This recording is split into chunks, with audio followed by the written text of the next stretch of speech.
This is the new film from a Chilean director called... Or can we not talk about Nasty Baby, depending on... Okay.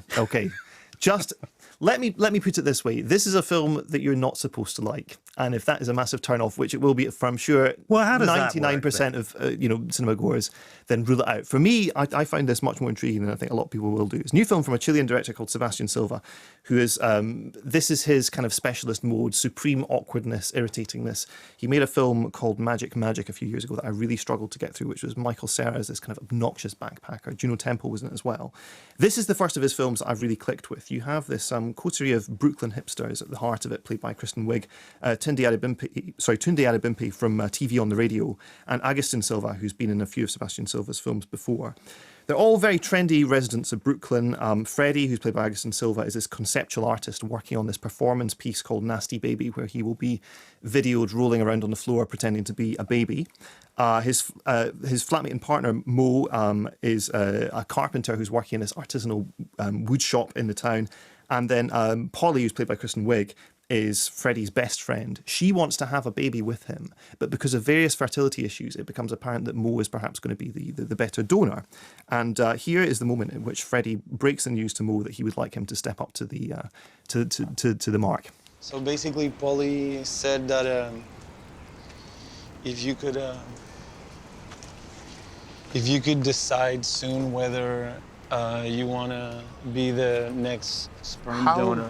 How soon? I don't know. She said tonight, but she didn't mean... She said tonight. Tonight that I ask you, not that we tell her. Whatever. It's like, but I think she wants to do it before the next ovulation period, which is like within 2 weeks. Is that crazy? Well, I mean, why are you feeling so hesitant? It's the same thing. I don't feel hesitant. It's not. I'm not against it. But yeah, it's weird. I just don't want to be rushed. It would be so amazing if you could, man.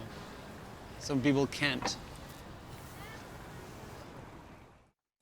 So from that, you get a pretty good idea of the tone of the movie. I mean, at first, it strikes you as being, it's a mumblecore film. This was a film movement that sprung up about 10 years ago.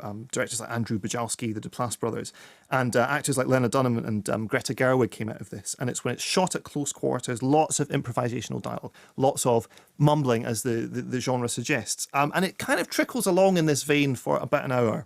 And you find yourself asking, well, what's it for? You know, it's not a particularly good-looking film. It's not particularly funny. It's kind of conversationally funny sometimes, but not beautifully well written or anything.